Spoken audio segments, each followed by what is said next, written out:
নতুন করে বাংলাদেশ গড়ার সুযোগ সৃষ্টি করেছে শহীদদের আত্মত্যাগ। তাদের রাষ্ট্রীয় স্বীকৃতির পাশাপাশি হত্যার দ্রুত বিচার নিশ্চিতের আহ্বান জানিয়েছেন বিএনপির চেয়ারপারসন খালেদা জিয়া। বলেছেন, গণতান্ত্রিক ব্যবস্থাকে প্রাতিষ্ঠানিক রূপ দেওয়ার সুযোগ হারানো যাবে না। শহীদ পরিবারের সম্মানে আয়োজিত অনুষ্ঠানে ভারপ্রাপ্ত চেয়ারম্যান তারেক রহমান অযথা বিতর্ক বা কূটতর্কে সময়ক্ষেপণ না করার আহ্বান জানান। বলেন, সংস্কারের নানান প্রস্তাব ভালো হলেও তা বিদ্যমান বাস্তবতায় দেশের জন্য উপযোগী কিনা তা নিয়ে প্রশ্ন আছে। আমার ছেলেকে হারিয়ে একেবারেই একা নিঃস্ব। আমার সন্তান হারানোর পর আমি ঘরে থাকতে পারি না। 2 মাসের বেশি 2023 সালের অক্টোবরের পরে চেম্বার বন্ধ রেখে পালিয়ে থাকতে হয়েছে। যেন অমানবিক নিপীড়ক এক রাষ্ট্র বাংলাদেশকে স্মরণ করল চীন মৈত্রী সম্মেলন কেন্দ্র, যেখানে জুলাই আগস্ট গণ অভ্যুত্থানকে ঘিরে শোক ও বিজয়ের প্রথম বর্ষপূর্তিতে শহীদ ও আহত পরিবারের সম্মানে বিশেষ অনুষ্ঠানের আয়োজন করেছিল বিএনপি। দীর্ঘ 16 বছরে ফ্যাসিবাদ বিরোধী আন্দোলনের নানান চড়াই উতরাই পেরোনো বিএনপি গুম খুনে হারিয়েছে তাঁর বহু নেতাকর্মীকে। 36 দিনের জুলাই অভ্যুত্থানে হতাহত ছাত্র জনতার নামের তালিকায়ও দীর্ঘ এই দলের কর্মী সমর্থক। তাই অভ্যুত্থানের প্রথম বর্ষপূর্তির টানা কর্মসূচির প্রথম দিনে সেই সব পরিবারের পাশে বিএনপি চেয়ারপারসন বেগম খালেদা জিয়া ও ভারপ্রাপ্ত চেয়ারম্যান তারেক রহমান। বীরের এই রক্তস্রোত, মায়ের অশ্রুধারা যেন বৃথা না যায়। প্রধান অতিথির ভিডিও বক্তব্যে বিএনপি চেয়ারপারসন বলেন, শহীদ পরিবারের রাষ্ট্রীয় স্বীকৃতি ও সুবিধা নিশ্চিত করতে হবে। গুম, খুন, বিচার, বহির্ভূত হত্যার শিকার যারা হয়েছেন তাদের তালিকা প্রস্তুত করতে হবে। দ্রুত বিচারের ব্যবস্থা ও রাষ্ট্রীয় স্বীকৃতি নিশ্চিত করতে হবে।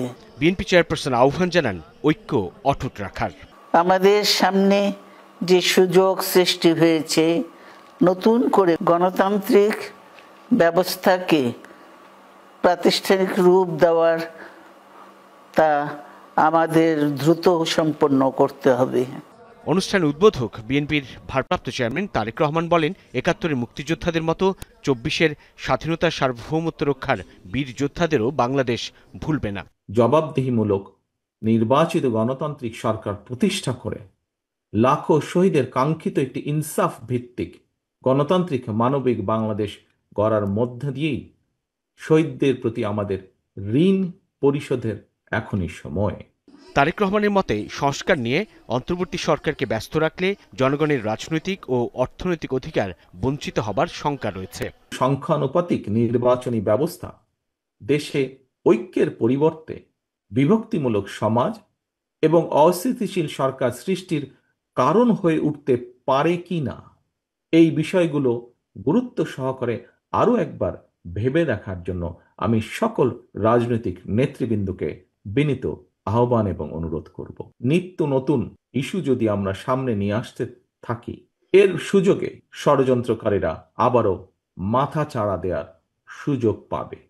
কোন কোন ইস্যুতে অনৈক্য মনে হলেও ফ্যাসিবাদ বিরোধী জাতীয় ঐক্য অটুট থাকবে বলে আশা প্রকাশ করেন বিএনপির ভারপ্রাপ্ত চেয়ারম্যান।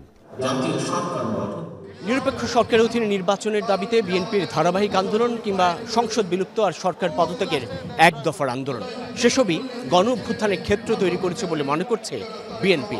দলটি জানাচ্ছে, এই জুলাই গণ অভ্যুত্থানেই প্রায় 734 জন নেতাকর্মী নিহত হয়েছে। আর বিগত 16 বছরের ফ্যাসিবাদ বিরোধী আন্দোলনে গুম খুনের শিকার প্রায় 2000। বিএনপি সেই শহীদ আর নির্যাতিত পরিবারগুলোর পাশে থাকার বিষয়ে প্রতিশ্রুতিশীল। আগামী দিনে শহীদের স্বপ্ন আর তাদের প্রতি সম্মান দেখিয়ে গণতান্ত্রিক বাংলাদেশের রূপান্তরের লক্ষ্যে দ্রুত সময়ে নির্বাচনের তাগিদ দিচ্ছে দলটি। সাইফুদ্দিন রবিন, যমুনা নিউজ, ঢাকা।